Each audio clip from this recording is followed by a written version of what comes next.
The colonization ship, the Hope of Saul, had landed on Xylos Prime's third moon, a place they'd named New Haven with exactly that hope. It wasn't the most hospitable celestial body, mostly ochre dust and stunted, hardy flora, but it was theirs. For 3 generations, the colonists of New Haven had carved out a life, their small town of Threshold a testament to human resilience, a tiny bubble of earth far from home. They had their disagreements, their struggles, but they also had their community, their routines, and their companions, the dogs, cats, and genetically modified Terran birds that shared their homes and their lives. Then the Xylos came. The Xylos were a species built on cold, hard utility. Their society was a rigid pyramid, every individual a cog precisely tooled for their designated function. They saw the universe in terms of resources to be allocated, threats to be neutralized, and lesser species to be managed.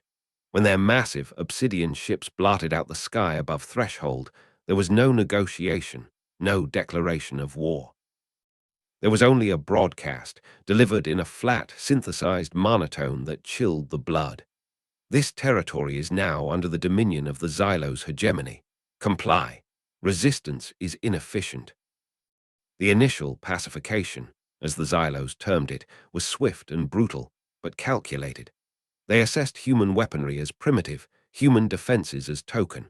The colonists, vastly outnumbered and outgunned, offered little organized resistance. The Xylos soldiers, encased in dark, insectoid armor that concealed any hint of their alien physiology, moved with unnerving precision. They rounded up the community leaders, disabled the communication systems, and established a perimeter around Threshold. They saw the fear in human eyes, the quickly suppressed anger, and deemed it predictable. Emotional volatility, easily quelled by overwhelming force. That was the human assessment in their databanks. Commander Vrock, tasked with overseeing the subjugation of New Haven, found the humans perplexing in only one specific regard. They're lesser beasts.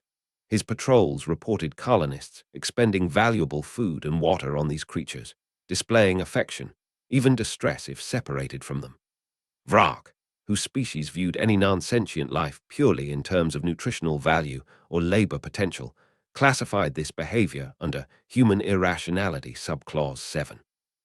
Illogical attachments. He deemed it a weakness, another sign of their inherent lack of discipline. It was on the third cycle of Xylo's occupation that the incident occurred. The market square in Threshold, usually a place of quiet commerce and hushed conversations, was mostly deserted. A Xylos patrol, 4 heavily armed soldiers led by Sub-Commander Teth, was making its rounds. Their orders were to maintain presence, deter assembly, and confiscate any non-essential resources.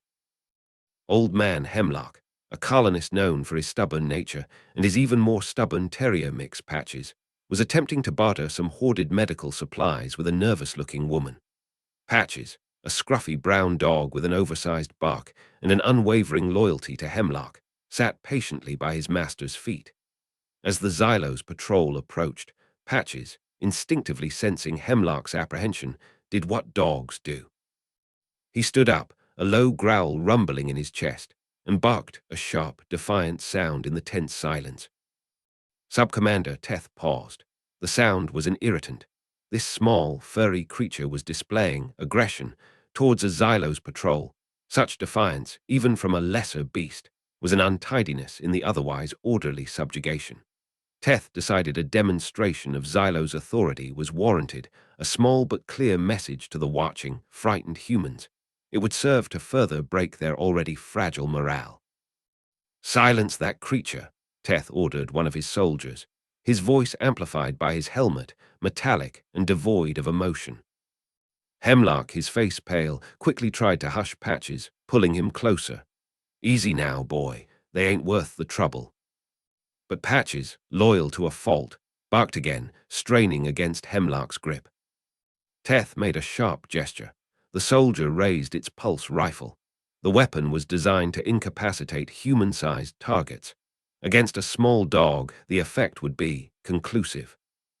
"No," Hemlock shouted, a raw, desperate sound. Several other colonists, watching from doorways and shadowed alleys, gasped. A few cried out. The Xylo's soldier, following orders with typical efficiency, fired. A brief, high-energy pulse. Patches yelped once, a sound abruptly cut short and slumped to the dusty ground, a wisp of smoke rising from his fur. Silence descended upon the square, thick and heavy.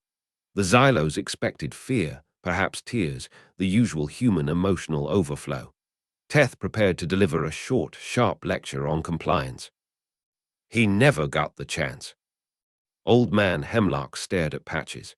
His weathered face, moments before etched with fear, contorted into something the Xylos had not yet catalogued in their human behavior matrices. It wasn't just grief, though that was there. It was a sudden, shocking emptiness in his eyes, immediately replaced by a blaze of pure, incandescent rage. He didn't scream, he didn't cry, he moved. With a sound that was less a word, and more an animalistic snarl torn from his throat, Hemlock, a man well into his 70s, launched himself at the soldier who had fired. He had no weapon, only his gnarled hands. He slammed into the armored Xylos with the force of a minor meteor, a shocking burst of kinetic energy from such an unassuming frame. The Xylos soldier, surprised by the sheer ferocity of the attack from such an inferior being, stumbled back a step. Hemlock was clawing at its helmet, his fingers scrabbling for purchase on the smooth, alien alloy, his face a mask of murderous intent. Teth raised his weapon, ready to neutralize the colonist. Insubordination. But before he could finish, something else happened. Something that shattered every Xylo's preconception about human nature. From the doorways, from the alleys, other colonists erupted. Not with weapons, not initially. They came with shouts, with roars of fury that seemed to tear from their very souls. A woman, whose child had been playing with Patches only an hour before, sprinted from her shop, wielding a heavy metal pipe wrench. A young man, a hydroponic farmer, charged with a pitchfork he'd been hiding. Two brothers, usually known for their quiet demeanor, grabbed lengths of scrap metal from a derelict cart and swung them like clubs. There was no plan, no strategy. It was a spontaneous, visceral explosion of collective rage. The Xylos patrol, trained for organized resistance, for firefights against soldiers, found themselves suddenly engulfed by a tide of utter berserk fury. These weren't soldiers they were fighting. These were mothers, fathers, old men, young women, their faces contorted with a primal rage the Xylos had never witnessed, not in any of the dozen species they had subjugated. Humans, dismissed as physically unimpressive, were suddenly fighting with a strength born of something other than muscle. They scrambled over their fallen, heedless of the Xylos' pulse rifles firing, their only focus to reach the armored figures who had murdered a beloved pet. The Xylos were efficient killers. They fired their weapons. Colonists fell, screaming, injured, dying. But for everyone that fell, two more seemed to take their place, their grief and horror at the initial act transmuting into an incandescent, shared wrath. The woman with the pipe wrench slammed it against a Xylos soldier's helmet with a sickening clang. The alien staggered, its optical sensors cracking. The young farmer, before being cut down by a pulse blast, managed to drive his pitchfork into the unarmored joint of another Xylos' limb, eliciting a hiss of alien pain. Commander Vrak, monitoring the situation from his command post in the town hall, watched the unfolding chaos on his tactical display with disbelief. His audio sensors picked up the raw human sounds, not just screams of pain, but roars of pure, unadulterated fury. This wasn't logical. This wasn't efficient. This was terrifying. Sub-Commander Teth found himself backed against a wall. Old man Hemlock, despite a bleeding gash on his arm from a glancing pulse shot, was still relentlessly trying to tear Teth's helmet off, his eyes locked on Teth's with a look of such profound, personal hatred that Teth felt an alien approximation of a shiver. He'd killed sentient beings before. This was different. This felt personal. "Why?" Teth managed to grunt, shoving Hemlock back, only for the old man to come at him again. It was just a lesser beast. Hemlock's voice, when he finally spoke, was hoarse, ragged, and filled with a chilling promise. He was family. And then from his side, a colonist with a face streaked with tears and dirt swung a heavy rock wrapped in cloth, striking Teth's weapon arm. The rifle clattered away. Before Teth could react, three more humans were on him, not with skill, but with a desperate, swarming ferocity. They weren't trying to disable him. They were trying to tear him apart. The battle, if it could be called that, was short and incredibly brutal. When Xylo's reinforcements finally arrived, alerted by Vrak, who had suddenly understood this was not a minor skirmish, they found a scene of carnage. All four members of Teth's patrol were down. Two were dead, their armor breached in multiple places by crude, improvised weapons, or simply overwhelmed. Teth and the other survivor were heavily damaged, their armor dented and smeared with human blood, their systems malfunctioning. And amongst them lay the bodies of a dozen colonists, including Old Man Hemlock, who lay near Teth, his lifeless hand still outstretched as if reaching for his fallen companion, Patches. The Xylo's reinforcements secured the square, their weapons trained on the remaining, now subdued but still simmering, human population. There was no triumphant posture from the Xylos, only a stunned, unnerving quiet. Commander Vrak himself arrived at the scene. He surveyed the dead Xylos, the damaged armor, the dead humans. His multifaceted eyes focused on the small, still form of the dog, Patches, lying where he had fallen. All this for that. He approached one of the captive colonists, a middle-aged woman whose arm was bandaged. "Explain," Vrak commanded, his voice tight. "This reaction, it is disproportionate, illogical." The woman looked at Vrak, not with fear now, but with a cold, hard anger that mirrored the inferno he had just witnessed. "You killed a part of us," she said, her voice trembling but firm. "You killed something innocent, something love, to make a point. You wanted to show us your power. Well, you showed us something else. You showed us what you are. And we showed you what happens when you push humans too far, when you break what we hold dear." The Xylos' hegemony's understanding of humanity underwent a seismic, terrifying shift that day. The reports Vrak sent back to Xylo's high command were flagged with unprecedented urgency. They contained footage from Teth's helmet cam, recordings of the raw, unrestrained human fury. They detailed the unexpected casualties, the sheer, suicidal ferocity of beings they had dismissed as weak and easily controlled. The human trait wasn't just emotional volatility. It was something far deeper, far more dangerous: protective fury, empathy-fueled violence. The Xylos analysts poring over the data struggled to categorize it. It wasn't aggression for territory or for resources or even for species survival in the grand, abstract sense. This was a deeply personal, almost sacred rage, triggered by an attack on what humans considered, in their illogical way, a part of their family, their pack. An attack on innocence.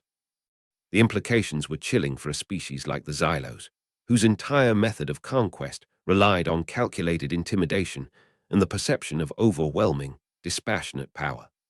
How did one calculate against a foe that would willingly throw themselves against superior firepower, driven by an emotional response to the death of a pet? How did one pacify a species that could tap into such primal, terrifying wells of violence when their affections were violated? The aftermath was immediate and profound. Commander Vrak, against all previous Xylos' military doctrine, issued a new standing order for all Xylos forces on New Haven, an order that quickly spread throughout the hegemony as other commanders learned of the Threshold incident. Directive 7 Alpha. All Xylos personnel are to avoid any hostile action, intentional or unintentional, against any non-sentient creature designated as a pet or companion by human subjects. Engagement with such creatures is forbidden. Violation of this directive will be met with severe disciplinary action. The emotional bonds of humans to these creatures are to be considered a trigger for unpredictable and disproportionate retaliatory violence. The conquest of New Haven, and indeed future Xylos' interactions with humanity, changed. The Xylos still held the technological and military advantage, but a new, uneasy caution permeated their actions. They walked more softly around the colonists. They learned to identify the signs of human affection for their animals, not as a weakness to be exploited, but as a bright red warning flag, a boundary not to be crossed. The legend of the Threshold Uprising, as the colonists later called it, spread among the human settlements that the Xylos would encounter. And among the Xylos themselves, a new, grudging understanding began to form. Humans were not just emotionally fragile. Their emotions, when provoked in certain ways, could be a weapon of terrifying, unpredictable power. They were the wardens of their beasts, and in that, they possessed a ferocity that demanded a new, cautious respect. The small, dusty moon of New Haven had taught the mighty Xylos' hegemony a lesson written in blood and fury. Some bonds were sacred, and breaking them invited a storm.